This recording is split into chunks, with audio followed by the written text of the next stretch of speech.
Happy Monday and welcome along to the latest episode of the Laura and Becky Show. So you know the story by now. We were on the radio together, then we got sacked, so we were like, right, let's get on a plane, let's fly off to Mallorca, let's have some drinks and decide what the heck we're going to do with our life.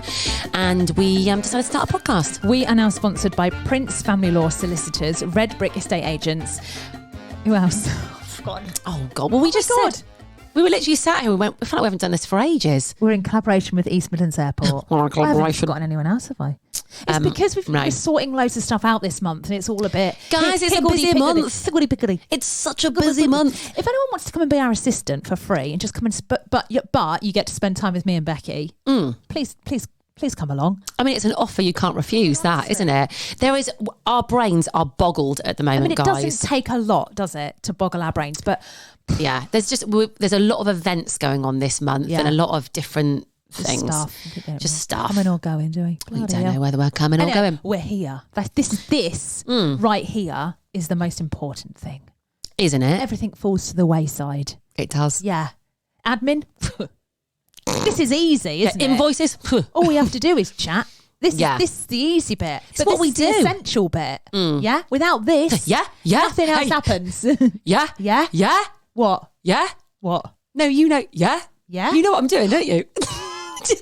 I thought you knew what I was doing. I do now. We can't. It's a little private joke, that, guys. But yeah. Yeah. What do you think, Laura? Yeah. Yeah. Well, this is what we're doing. Yeah. Yeah. Yeah. Yeah. Mm-hmm. Yeah. Yeah. Yes. It's someone. If you want to capture anyone's attention when you're talking, just add to the end of every sentence. And, and then you're like, oh. Well, then you feel you have to answer them because essentially they're asking you a question. Well, yeah. It's somebody we know, guys, who when they're talking to us just goes, yeah, all the time. We're like, yes. I think that's because they know what we're like. So they've got us. Well, we zone out on the phone sometimes. So they're like, and then this can happen, then blah, blah, blah. Yeah. And we're like, oh, right, yes. We stand to attention then, don't we? It makes me laugh though. It makes me laugh as well. It's a bit like somebody who says like all the time. My and then I was like, going to the thing like, and do you know what I mean? Like, so annoying. My husband does it. Do you know what I mean? He says, it's so irritating. He's like, blah, blah, blah. Do you know what I mean? I'm like, I know what you mean. Yeah. And I'm like, stop saying, do you know what I mean? It's like, it's because you don't answer me though. I'm like, well, yeah, because I'm not listening. This is obviously a theme with us. People say these things to us because we don't listen and we don't respond, maybe. So they're like, do you know what I mean? Are you listening to what I am saying? Please repeat back what I've just said. Oh, you can't. Oh, surprise. My husband said something to me the other day. When we were in the kitchen, I was washing up and he went, I'm going to make a crustless quiche, which is very different. What? A crustless quiche. You say that fast. Go on, have a go. A crustless quiche. Isn't it? Crustless quiche. It's like how do you make a quiche without the crust? A what? Sorry. I'll have to make a quiche. I'd like a slice of quiche, please. The crustless quiche. Let me try it again. Go on. How do you make a crustless quiche? Well, it's basically like, what are they called? Spanish omelette. I like the crust on a quiche. A crustless quiche. It's basically like a Spanish omelette, isn't it? That's basically what it is, like a potato. Anyway, he made a crustless quiche. I can't. That's got to be the name of this pod today, isn't it? Yeah. Crustless quiche. Write it down, babe, because we'll forget. Okay. So it's basically... Just go.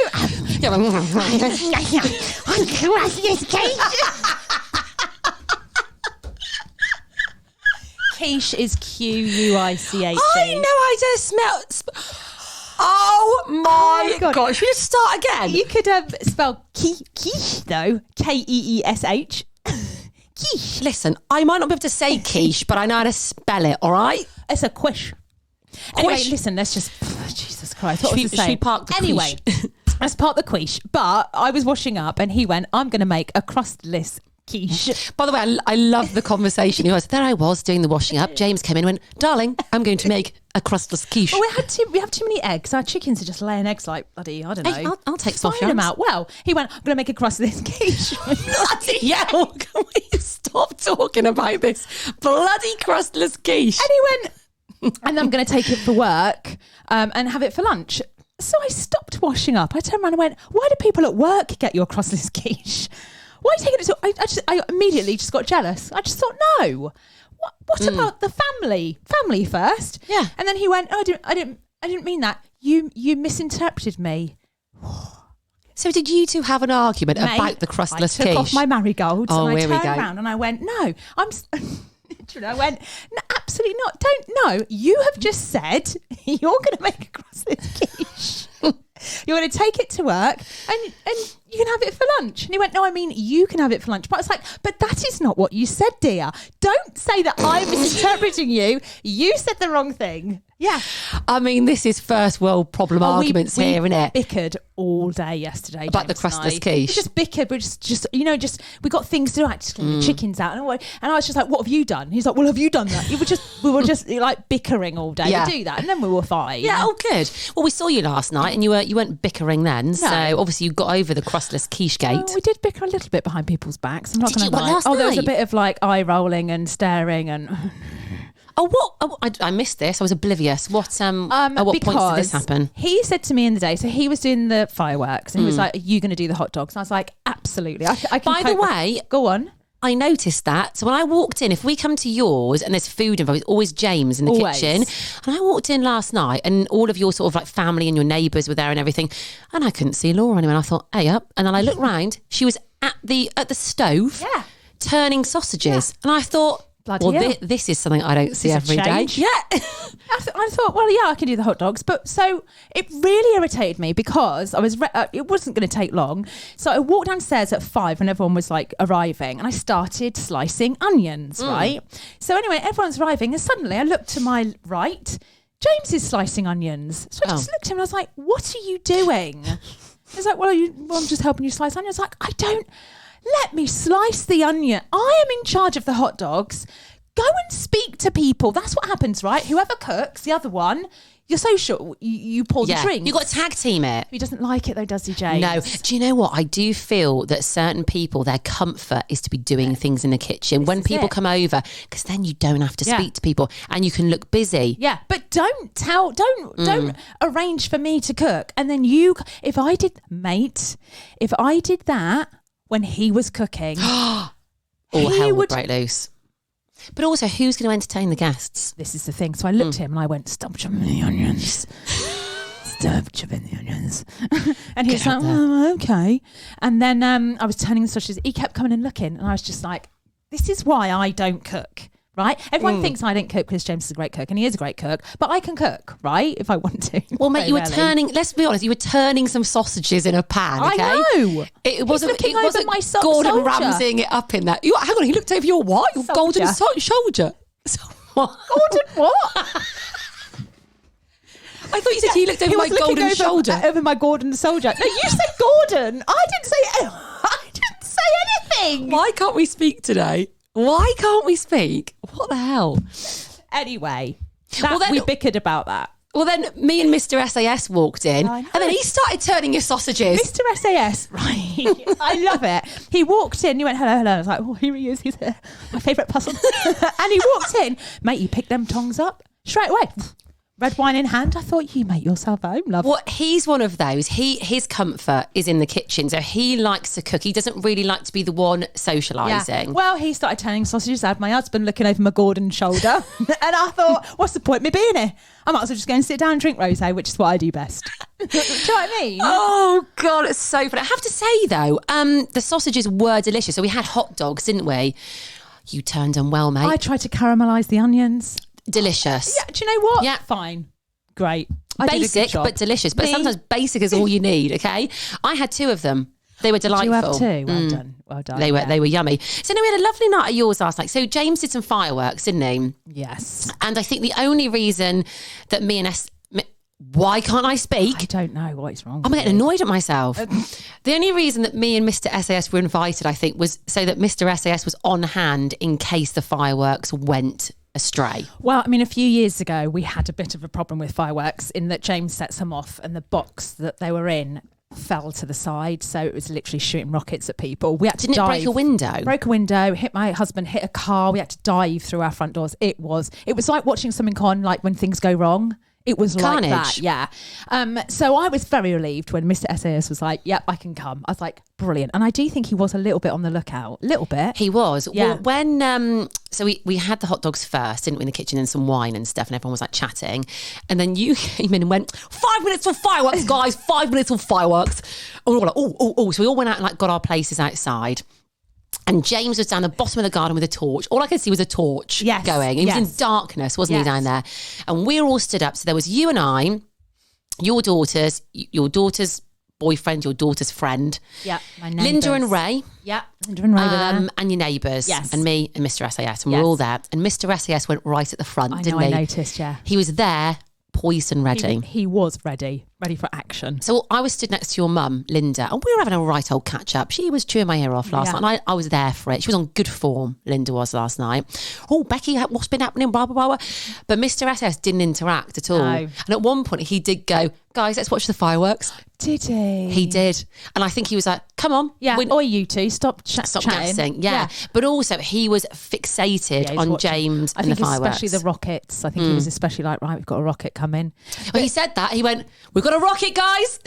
My husband as well. Every time he put a firework and he went, this one's called Depressed Thoughts. He just kept naming all these rockets. And I was like, what is he doing? But yeah, do you know what? Everything went fine. The chickens were fine. Everything. No, Mr. SAS did not need to He didn't need to move a muscle. He just stood there drinking red wine. Also last night, so I'm very aware that when I come over to your house, I'm always like, oh yeah, it's just a chilled out night. We're just going for a few hot dogs and torch the fireworks. And obviously last time we were at your house, I had to basically be escorted off the premises. Didn't like I wouldn't go and I was very drunk. So last night I thought, no, I'm not going to have a repeat of that. But we'd sort of cracked open a few bottles and I was enjoying it. I thought, hey, and you had some Christmas music on in the kitchen. I thought, yeah, here we go. As soon as the fireworks finished, I was like, let's go. Yeah. Step Into Christmas was on. Loved it. I was there for it. But then I noticed your neighbours went. Yeah. And I could see Linda and Ray putting their coats on. And I was sort of in full fun. I thought, no, I can't be the last to leave again. So I purposely, before Linda and Ray went, I went to Mr. SS. I went, get your coat. We need to go. Let's go. I went, we're going, guys. Don't worry. We're going. I'm pretty much sober and we're going. I would have thrown you out. Oh, I know you would have done. Lasted. Not on a Sunday night, babe. As much as I love you, I'd have been like, take her home. No, I didn't want that for me last night. Plus, you were a little bit hungover, weren't you? I was very I could tell you were struggling a little bit. So I was quite relieved. I'm going to make a confession here as well. Oh, God. So I don't know if you thought I looked any different last night.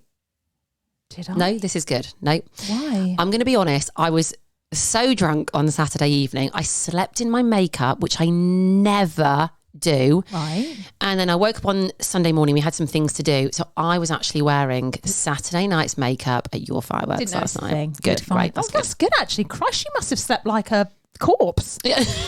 Yeah, like not moving. Well, I did. There were sort of black streaks on my face the next morning, but I just got a little makeup wipe and I wiped those off and just reapplied a bit more. Just one more thing about last night as well, which I am mortified about. There was at one point, towards the end of the night, James looked at me and he went, I've been trying to get your attention for ages. You've got something in your teeth. Oh, and when he said something, it was basically a sausage. I went to the mirror and I just looked and I thought, oh my God, I had a bit of burnt Is that when you sausage. disappeared from outside? No. Where did you go then? I went and had a hot dog. I hadn't had one. I thought, bloody hell. I'd been talking to my neighbours for about half an hour with sausage in your tooth. Black burnt sausage stuck in my tooth. How embarrassing. They'd have been, when they left, they'd have been like, did you see that sausage in her teeth? Also, my husband, I was like, just come up to me and go, Law, you've got something. I don't mind. I'd rather someone tell me than not tell me. Well, listen, I didn't notice it. I would have told you. Embarrassing. Yeah. Oh, well. What is going on? Now, we were talking about this last night. We got very excited. In fact, in front of your neighbours and in front of Linda and Ray. In fact, this came as a bit of a shock or a surprise to us, didn't it? On Friday, new series of Selling Sunset was out. Oh, my God. I didn't think it was out till this week. So we were both like, oh, my God, Selling Sunset's out. So we both watched the first episode. I think I'm like halfway through. Did I WhatsApp you? I was like, oh my God, it's on. Yeah, and I think we both managed to watch the first one.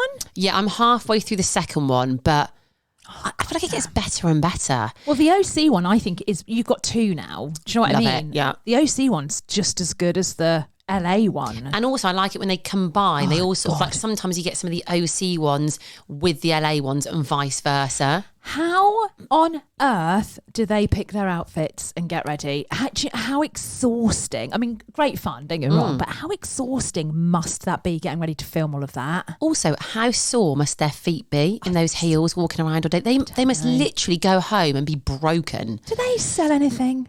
I don't think so. I don't think they do they? I don't care. I don't care either. What I love as well is obviously they all look incredible, don't they? If you go back to the first season and watch it, the difference and the difference in like the quality of it and everything. Like, I love seeing it. There is something about Crustless. What I'm is with it? you. She has got a face that you just want to lick. Yeah. What I'm with is you. That? I want to be friends with her. I want to. So attractive, isn't she? I like the way she carries herself as well. Yeah. So she is like such a nice person, but she doesn't take any shit. There's just something about her face. Do you know? I'm with you. I love her outfits. I love her hair. Yeah. I love the way she talks. She's got quite maybe her face is really symmetrical and it's quite flat and she's just beautiful. Her ex-husband. Do you remember him when he dumped her? He must be kicking himself. Isn't he with Leanne Rimes though? No. Oh. No, he's with someone else. But he must think, what have I done but there? Now she's with G. Yeah. But I like the whole G thing. I'm into that. I like their relationship. Yeah. We like it. I'm here for it. Yeah. So I'm going to binge watch some more. Yeah, I need to. Well, actually not. I've got Mr. SAS up with me, so I can't really watch it when he's with me. No, have you got don't James watch with you it tonight? I would not watch it with James in the room. It just kills the vibe, It doesn't does. Because then they start going, ooh, they don't sell houses. You wouldn't wear that to work, would you? Ridiculous. Yeah. Yeah, it's just... It kills the vibe. James watched Strictly with me this weekend. I couldn't believe it. Did he? Yeah, and that's annoyed me. He's like, who's that? What's this? I'm like, stop asking me questions. It just don't ask any questions. Yes, I might binge watch it tomorrow night maybe. Yeah. Okay, mate. So we've kind of touched on this earlier. So I had the weekend with Mr. SAS and actually because he's going away next week. He's on a mission. He's on He's on a secret mission. And I'm very aware that like the time's coming when he's going to be going away, and I'm going to miss him. Obviously, I'm going to miss him. Your James is going to miss him. We're all going to miss him. Yeah.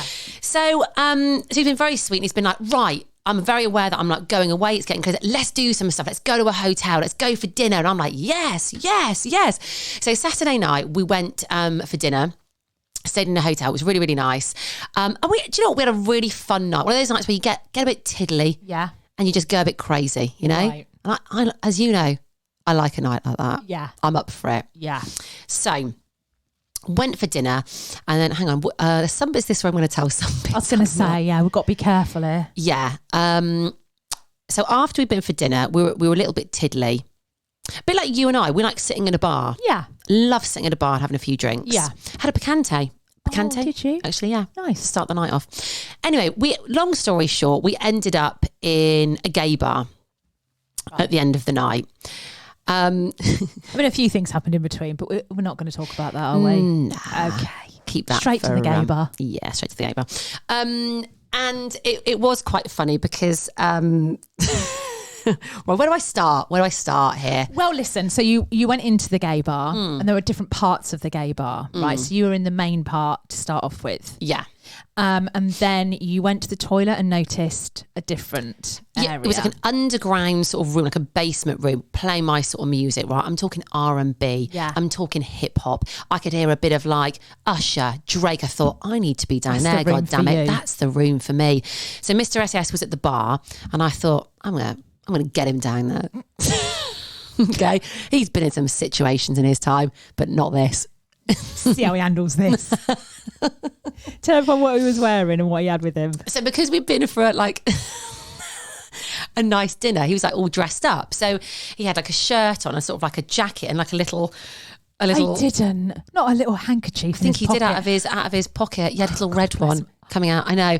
And because it'd been raining so heavy, he had a large brolly with him. Okay, one of those pointy. Did it have one? Did it have like a hook? Yes, oh, brilliant. It did.